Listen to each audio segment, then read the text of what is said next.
And this is the rubric. This is what I'm going to be grading you on. So you'll notice that it's worth 100 points. It's worth twice the amount than the portrait. So if you want to follow what I'm going to be evaluating, these are the elements. And you'll notice that it's based off of the handout. They connect with those expectations. So I'd like to look at some of the student work with you that I uploaded. Now, Maya left because she was not feeling well, but she mentioned something to me. She said, you know, I noticed that you didn't put a lot of examples of the designer I chose. And she said, I'm actually really glad that you did that because it didn't influence what I designed. So I do try to limit the examples because I don't want to influence you too much or somebody else's project to influence you.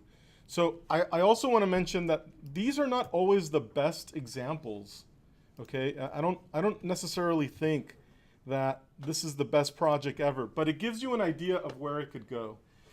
If I was a student, and this is just who I am, when I was a student, I always wanted to do better than the examples that were given to me. So I hope that you have a similar spirit when you're putting your projects together. I hope that you're shooting for something better than this. So obviously this is Nietzsche, and I want to go over the expectations. It's 11 by 17. It's in portrait format. Is the portrait, excuse me, the whole document is called portrait format. When it's like this is portrait, this is landscape portrait. So it's in portrait format. You'll notice that the portrait of the designer is in the document. Is it covering the entire document? No, you'll notice that compositionally, it's been placed in a strategic way. So he's looking from left to right. His eyes are pointing to the right. And you'll notice that the shoulder is cut off. That's probably how this was illustrated. This was probably the best position for this particular illustration.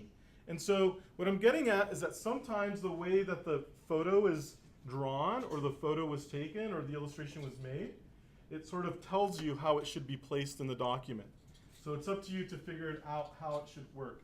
You'll notice that there's a lot of emptiness around the portrait. That's called negative space. And negative space is somewhat like simplicity. We were talking about simplicity earlier today, and we can take advantage of this negative space or simplicity within the document because it helps organize the elements. It makes it easier for us to see one block of information, have an optical pause, and then enter another block of information. And it also allows us to construct hierarchy or organization within the document. So don't be afraid of leaving some emptiness with control within your document. You don't have to fill the entire poster. If you look at Apple ads, they're sort of, they didn't invent this, you know, but they're sort of the contemporary master of negative space. Look at the examples of their advertisements and how they market their products. You'll notice that there's a lot of emptiness around it because it creates the illusion of importance and value on those objects. It makes it look more important or interesting.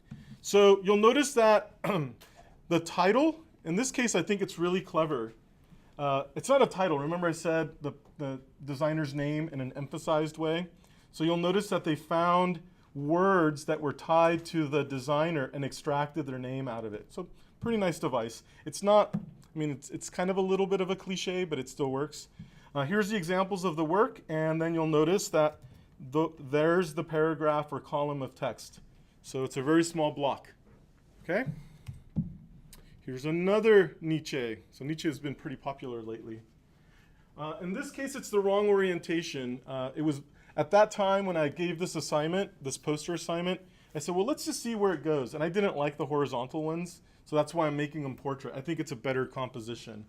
I felt that this looks too much like a magazine spread, but it's not, so it doesn't make sense to me. So you'll notice that there is emphasized text that's acting as a device to call out the designer's name. But you'll notice that it's overlapping the clothing. This is creating a break in legibility. So be careful when you overlap elements. Sometimes it could break the legibility, and this is an example of that. This also has negative space around, or emptiness around the portrait. But this really large block of text is almost daunting, and it starts to look like a wall. I think it's a little too severe. I wish that they would have edited down the text and made it a little bit more subtle and allowed the text to maybe be bigger with bigger spaces in between the lines, maybe a little bit more open. So I feel like it's a little dense. But, you know, they did fulfill the obligation of having 2 examples of the image, and then here's that, that quote that needs to be within the document. Here's an Alvin Lustig. Whoops. Let me see.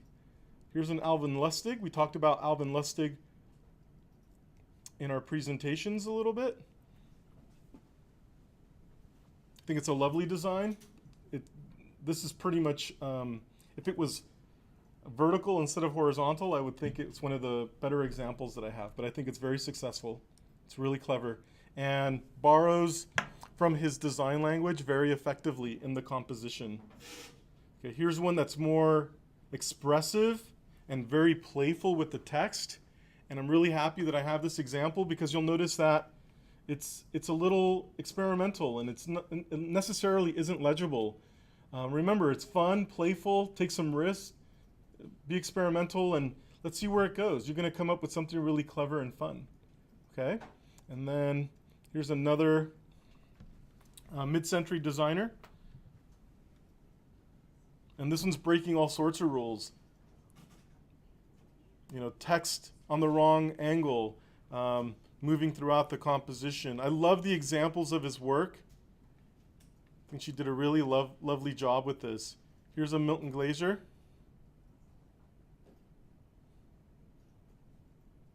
Here's a Massimo. There's examples of what this is inspired by right here. I think it's a beautiful poster. It's gorgeous. Very minimalistic. It's on point with examples of his work.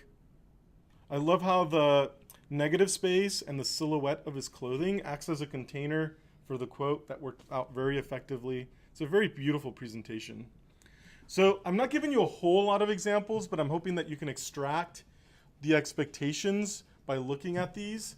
I think that the last 3 are probably, last 4. I think the Alvin Lustig is really good. I think from Alvin Lustig to the end, I think all of these are pretty great examples. I think the first 2, they're okay. But I just wanted to give you different perspectives on how this could be done. Now that we've looked at these, any questions or concerns about what you're going to be producing for your final project or project 2?